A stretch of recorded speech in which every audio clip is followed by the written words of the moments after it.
हे स्वागत है आपका मोडिया एडुकेशन में। वो हम लोग मैट्रिक्स पढ़ रहे थे और मैट्रिक्स का एक टॉपिक लेकर के आए हैं, एलिमेंट्री ऑपरेशन, जिसका दूसरा नाम है एलिमेंट्री ट्रांसफॉर्मेशन। मतलब किसी भी मैट्रिक्स का एलिमेंट्री ट्रांसफॉर्मेशन कैसे होगा, या उसी का दूसरा नाम है एलिमेंट्री ऑपरेशन। एलिमेंट्री ऑपरेशन क्या है? तो देखिए, बेसिकली वो एलिमेंट्री ट्रांसफॉर्मेशन जो है दो तरीका से होता है, एक ड्यू टू रो और दूसरा ड्यू टू कॉलम। पहला क्या है? ड्यू टू रो और दूसरा क्या है? Due to column. ये ड्यू टू रो का क्या है? देखिए, the interchange of any two rows, मतलब किसी भी दो रो को हम इंटरचेंज जो करते हैं उसी को हम क्या बोलते हैं? The interchange of any two rows. बात कुछ क्लियर नहीं हुआ? देखिएगा यहां से, जैसे ए कोई मैट्रिक्स है आपके पास 2 3 4 1 2 3 3 -2 0, ये कोई मैट्रिक्स है। हम समझा चुके हैं आपको कि ये क्या होता है? रो, और ये क्या होता है? कॉलम। तो ये हुआ first row, second row, third row, first column, second column, third column, ये मैट्रिक्स है। आपको हम समझाना क्या चाह रहे थे? The interchange of any two rows, मतलब किसी दो रो को आपको क्या करना है? इंटरचेंज करना है। इंटरचेंज करने का क्या मतलब हुआ? कुछ नहीं, उसके बदले उसको रख देना है और उसके बदले उसको रख देना है। जैसे दो रो, तो रो R1 ये है ना, तो इंटरचेंज का क्या मतलब कि इसको यहां शिफ्ट कर देंगे तो इसको यहां शिफ्ट कर देंगे। सिंपल सी बात। ये क्या कह सकते हैं कि C1 को हम बना रहे हैं, सॉरी रो ले रहे हैं, तो R1 को हम बना रहे हैं R2। R1 को क्या बना रहे हैं? R2, मतलब R2 के जगह पर R1 को लिख देंगे, R1 के जगह पर R2 को लिख देंगे। इसी को बोलते हैं the interchange of any two rows. जैसे इसको लिखना चाहते हैं तो आप लिख सकते हैं कि क्या होगा, इसको यहां लिख देंगे और इसको यहां 2 3 4, सॉरी ये R1 है ना, तो R1 के जगह पर किसको लिखना है? R2 को। तो R2 मतलब इसको यहां लिखना है, ठीक है। तो क्या हो जाएगा?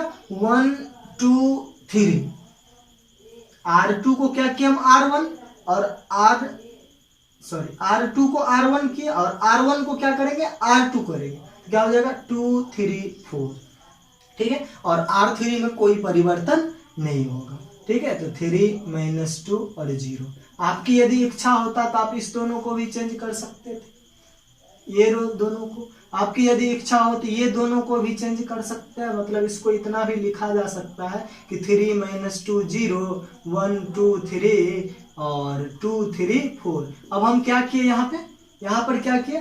तो R1 को R3 बनाए।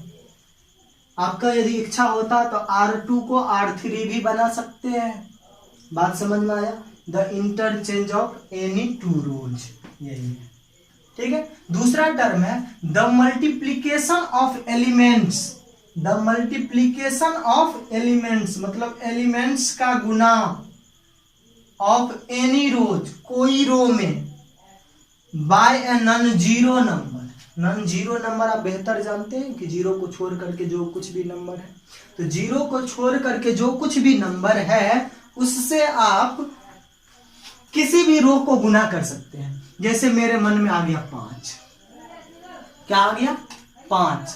तो आप इस ए मैट्रिक्स को कह सकते हैं कि ए मैट्रिक्स हो गया। यदि R1 में गुना करेंगे तो 5 दूना 10, 5 तिया 15, 5 चौका 20, और बाकी सब का सब क्या होगा? वैसे का वैसे रहेगा। बात समझ में आया? यदि आपकी इच्छा होती तो आप वो R2 को भी गुना कर सकते हैं। मेरे मन में आ गया 3, तो इसको गुना करेंगे क्या होगा? 3, इसको गुना करेंगे क्या होगा? 6, इसको गुना करेंगे क्या होगा? 9। बात समझ में आया कि the multiplication of elements of any row by a non zero number, ठीक है। तीसरा पॉइंट है the addition to the element of any row, मतलब किसी भी रो का एलिमेंट का एडिशन, मतलब जो the corresponding element of any other row multiplied by non zero number. जैसे एक कोई मैट्रिक्स है आपका 1 2 3 4 5 6 7 8 9, ठीक है। तो हम नॉन जीरो नंबर से गुना कर रहे हैं। किससे? नॉन जीरो नंबर से गुना कर रहे हैं। नॉन जीरो नंबर एक कोई ले लेते हैं, 2 ले लिए, ठीक है, और उसको हम क्या कर रहे हैं, तो R2 में जोड़ रहे हैं। हम यहाँ पे यूजिंग क्या कर रहे हैं कि R2 को हम लिख रहे हैं R2 + 2 R1। R2 को क्या लिख रहे हैं कि R2 + 2 R1। इसका अर्थ क्या हुआ? R2 + 2 R1 का क्या अर्थ? मतलब R2 में आप R1 को 2 से गुना करके जोड़ रहे हैं। R2 में R1 को 2 से गुना करके जोड़ रहे हैं, ठीक है। तो R1 में कोई परिवर्तन नहीं, R3 में कोई परिवर्तन नहीं। इसको हम क्या लिख सकते हैं, देखिए ये क्या हो जाएगा, 1 2 3। R1 में कोई परिवर्तन नहीं। अब चाहिए क्या आपको, R2। तो R2 में आप क्या लिखेंगे, देखिए इस टर्म को क्या लिखेंगे, वो R2 + 2 R1। तो क्या होगा, 2 और 4 2 6। तो यहाँ पर क्या लिखेंगे, 6। जैसे ये एलिमेंट आपको लिखना है तो क्या लिखेंगे, 5 + 2 × 2। तो क्या हो जाएगा, 9। जैसे ये एलिमेंट लिखना है तो क्या लिखेंगे आप, 6 + 2 × 3, 3 × 6 6 6 12। और R3 में कोई परिवर्तन नहीं, 7 8 9, ठीक है। यही था आपका एलिमेंट्री ऑपरेशन। चलिए, तो हम लोगों ने समझा एलिमेंट्री ट्रांसफॉर्मेशन या एलिमेंट्री ऑपरेशन के बारे में। तो हम लोग उसी से वो एक क्वेश्चन लिए हैं कि find the inverse of matrix if it exist using elementary operation, ठीक है। तो एलिमेंट्री ऑपरेशन के बारे में अभी देखें, रो का देखें, कॉलम का जस्ट अभी हम समझा रहे हैं, ठीक है। यहाँ क्या लिख दिया, इफ इट एग्जिट, इसका क्या सेंस है कुछ देख लेते हैं, ठीक है। तो वो कि कह रहा है कि इसका इनवर्स निकालने के लिए यदि ये एग्जिट कर रहा है तो कहाँ एग्जिट करेगा, कहाँ एग्जिट नहीं करेगा। तो देखिए आप समझिए हुआ कि ए कोई मैट्रिक्स है, ए कोई मैट्रिक्स है और बी कोई मैट्रिक्स है, सेम ऑर्डर का, 2x2 ऑर्डर इसका भी और 2x2 ऑर्डर इसका भी, ठीक है। ए बी हम निकालेंगे, गुना करना आपको हम सिखा चुके हैं, ठीक है। ये यदि आ जाए 1 0 0 1 आ जाए, मतलब क्या कि ये क्या है, आइडेंटिटी मैट्रिक्स है। डायगोनल एलिमेंट जिसका 0 1 होता है उसको हम क्या बोलते हैं, आइडेंटिटी मैट्रिक्स। और आइडेंटिटी मैट्रिक्स को आई से सूचित किया जाता है। तो ए बी क्या आ जाए, आई आ जाए, और बी ए भी क्या आ जाए, आई आ जाए। तो वैसे मैट्रिक्स को हम बोलते हैं कि ये इन्वर्टेबल मैट्रिक्स है, और इसका जो इन्वर्स होगा, ए इन्वर्स होगा, वो हो जाएगा बी मैट्रिक्स जो होगा आपका, वही ए इन्वर्स हो जाएगा। बात समझ में आया कि यदि इन्वर्टेबल होगा ये मैट्रिक्स तब इसका इन्वर्स निकलेगा, और नहीं तो इसका इन्वर्स नहीं निकलेगा, ठीक है। तो वो हमको पता कैसे चलेगा, तो पता वो जब क्वेश्चन को आगे हम सॉल्व करेंगे ना, तो खुद ब खुद हमको पता चल जाएगा कि ये इन्वर्टेबल है या नहीं है, अलग से निकालने की कोई जरूरत नहीं है। बात समझ में आया? चलिए देखते हैं हम कैसे निकालते हैं। सबसे पहला बात याद रखेंगे कि जब आपको इन्वर्स निकालने के लिए कह दे तो इतना बात तो आप समझ सकते हैं कि गिवन दैट या गिवन मैट्रिक्स क्या दिया गया है, a = 2 1 5 3, ठीक है। जब भी इन्वर्स निकालना हो आप सिंपल सा कॉन्सेप्ट याद रखेंगे, a = IA। a बराबर क्या होगा, IA। a बराबर क्या होगा, IA, जहां पे a ये मैट्रिक्स है और I क्या है, अभी बात किए थे आइडेंटिटी मैट्रिक्स। कौन सा, आइडेंटिटी मैट्रिक्स। जैसे ये था ना 1 0 0 1, तो ये क्या हुआ, आइडेंटिटी मैट्रिक्स हुआ। कितना ऑर्डर का, 2x2 ऑर्डर का। जैसे देगा 1 0 0 0 1 0 0 0 1, ये भी क्या है, आइडेंटिटी मैट्रिक्स है। कितना ऑर्डर का, 3x3 ऑर्डर का। बात समझ में आया, मतलब ये एलिमेंट को बोलते हैं वो डायगोनल एलिमेंट, और जिस मैट्रिक्स का डायगोनल एलिमेंट 1 हो जाए वैसे मैट्रिक्स को हम कहते हैं आइडेंटिटी मैट्रिक्स। बात समझ में आया। तो ए के जगह पर हम क्या रख दे बुआ 2 1 5 3, ठीक है। और आई के जगह पर क्या रख दे 1 0 0 1 इक्वल टू ए, ठीक है। सोचना बुआ यही से है, इसको ध्यान से समझना है, ठीक है। ध्यान से समझना क्या है, तो ये जो ए मैट्रिक्स है ना, उसमें आपको एलिमेंट्री ऑपरेशन का यूज करना है। किसका प्रयोग करना है? एलिमेंट्री ऑपरेशन का प्रयोग करना है। और इस एलिमेंट्री ऑपरेशन का प्रयोग करके इसको आपको क्या बना देना है? Identity matrix. और जब आप आइडेंटिटी मैट्रिक्स बना दिए मतलब आपका क्वेश्चन सॉल्व है, ठीक है। तो ए इनवर्स निकल जाएगा। तो वो निकालेंगे कैसे? निकालने आइडेंटिटी मैट्रिक्स बनाने के लिए हम क्या करेंगे? तो देखिए सिंपल सा बात आप समझिए कि यहाँ पे बुआ क्या है 2 है, यहाँ पे क्या है 2 है, आपको चाहिए क्या 1 चाहिए।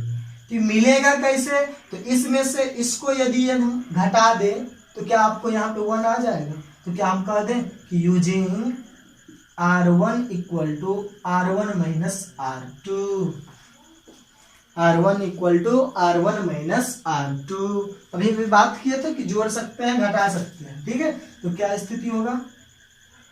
तो 2 में से 1 घटेगा क्या होगा 1,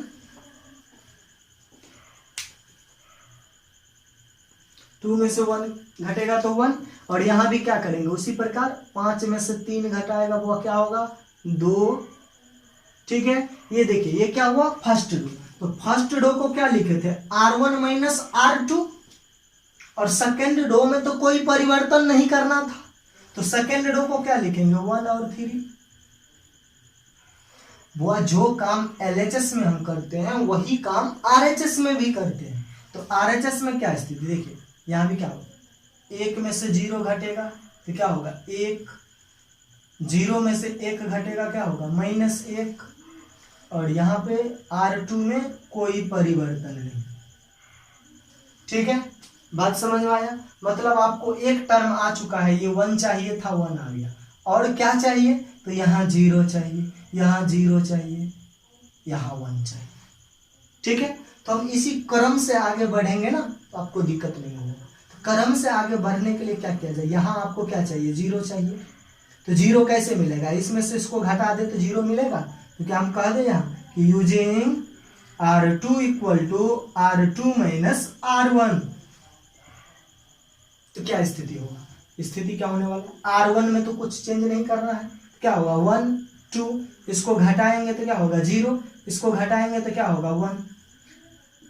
जो काम इस तरफ किए वही काम उस तरफ भी, तो क्या स्थिति होगा? देखिए R1 में कोई परिवर्तन नहीं, इसमें से इसको घटाना था तो 0 में से 1 को घटाएंगे क्या होगा -1, और 1 में से -1 को घटाएंगे तो क्या हो जाएगा 2, ये हो गया A।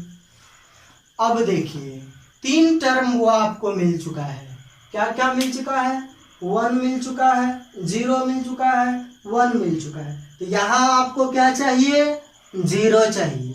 0 के लिए क्या करेंगे?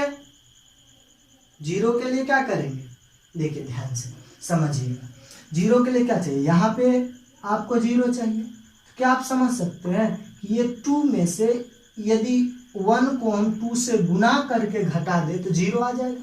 क्या यहाँ पे हम कह दें कि using R1 equal to R1 minus 2 R2, R1 minus 2 R2। क्या स्थिति होगा देखिएगा यहाँ ध्यान से, क्या स्थिति होगा? इसमें क्या करना था, इसको 2 से गुना करके, तो 2 को 0 से गुना करेंगे 0, 1 में से 0 घटाएंगे क्या होगा 1। यहाँ की क्या स्थिति 2 माइनस 2 गुने 1 तो क्या होगा 0, और यहाँ 0, और यहाँ 1। फिर यहाँ क्या स्थिति, वहाँ भी वही काम, तो 1 माइनस 2 गुने -1 तो -2 और 1 तो क्या होगा -1।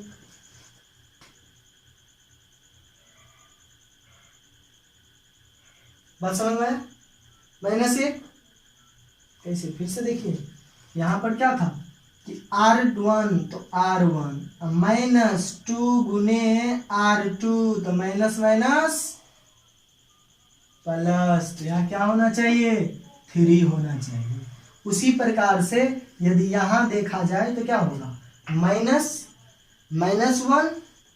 और -2 गुने 2 तो क्या होगा 4 और 1 -5, यहाँ क्या 0 1 और यहाँ क्या होगा a, इसलिए आप कह सकते हैं a इनवर्स, ये b जो आएगा यही आपका हो जाएगा a इनवर्स।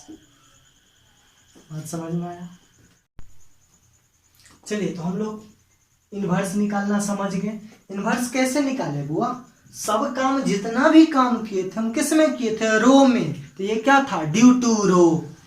जो काम हम रो में किए वही काम हम कॉलम में करेंगे, उसी को हम बोलते हैं ड्यू टू कॉलम। इसका अर्थ क्या हुआ? क्या बताए थे रो में कि किसी भी 2 रोज को आप इंटरचेंज कर सकते हैं, तो सेम प्रोसेस किसी भी 2 कॉलम को इंटरचेंज कर सकते हैं।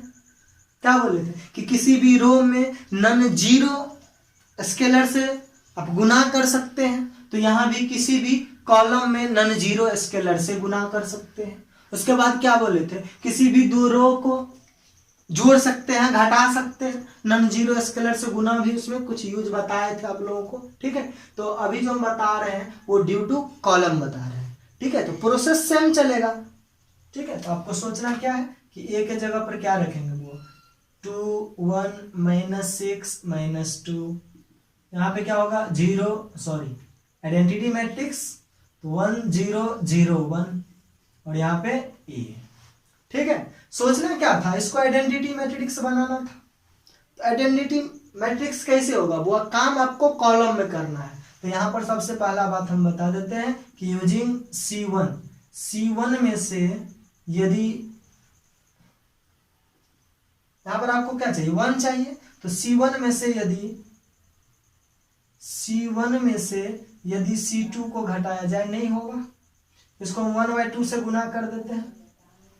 तो 1/2 का क्या मतलब? 2 2 कैंसिल, तो क्या बचेगा? 1 बचेगा। तो क्या ये यहाँ पे 1 आ जाएगा आपको? तो ये लिखिए तो 1। उसी प्रकार ये यहाँ भी काम होगा, तो 1/2।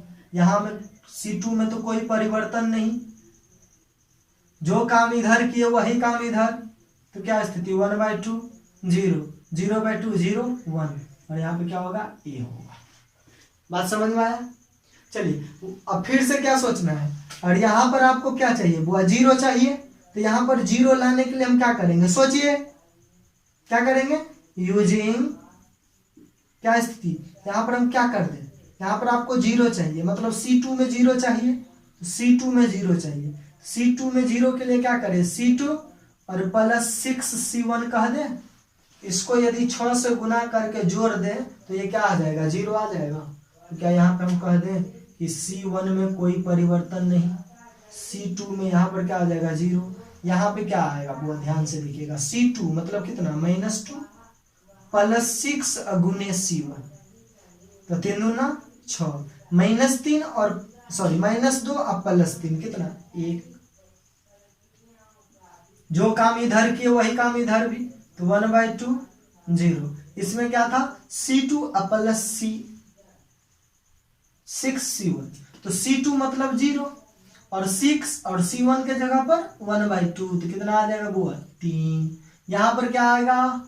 6 को 0 से गुना करेंगे 0, तो 1 आएगा। 2 में क्या होगा? ए।